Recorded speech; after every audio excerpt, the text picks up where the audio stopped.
entre simplicité européenne et ferveur africaine.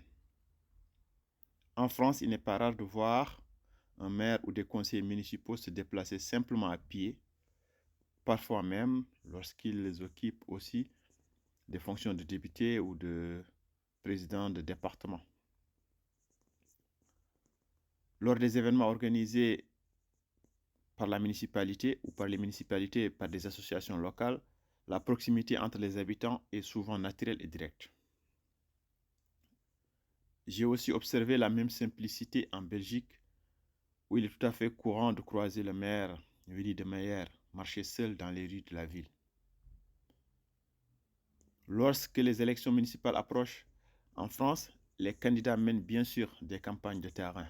Certains passent dans les quartiers, frappent aux portes et échangent directement avec les habitants. Il arrive même d'entendre un jeune ou un habitant raconter que le maire est venu chez lui pour distribuer un tract ou discuter de son programme. Pendant la période de campagne, je disais bien pendant la période de campagne, l'administration municipale continue de fonctionner normalement. Seul le service chargé de l'organisation du scrutin connaît une activité particulièrement intense. Par exemple, le service de l'état civil ou le service chargé d'organiser des élections précisément.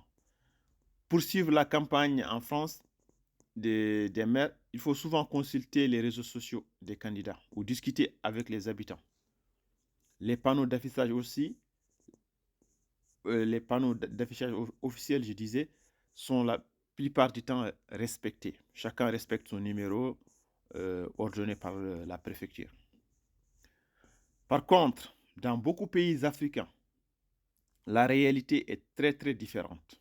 Les maires se déplacent rarement seuls. Pour voir un maire ou parler à un maire, c'est très difficile quand il est en exercice parce qu'il est souvent entouré par un grand nombre de personnes. Lors des campagnes municipales en Afrique, la ville semble entrer dans une autre temporalité. On voit et on entend de grands meetings sont organisés, souvent avec des artistes très connus, beaucoup de musique et une forte mobilisation populaire. Voilà, tout ça pour dire qu'en Afrique, quand il y a une élection municipale ou une élection locale, la vie s'arrête.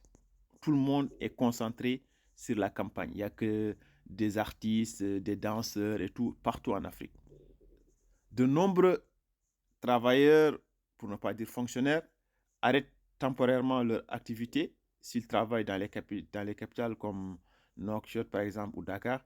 Ils arrêtent leur activité pour participer à la dynamique et redescendre dans les villages ou dans les villes pour battre campagne pour leur leader. Pendant quelques semaines, voilà, la vie elle s'efface et on observe vraiment une intensité lors de la période électorale. Donc c'est ça la différence entre les maires en Afrique et les maires en Europe et les campagnes électorales en Afrique et les campagnes électorales en Europe. C'était Baali, l'homme de Bababé, Bababé en Mauritanie. Gorko Pulo, mon Baba, mon Beltanam.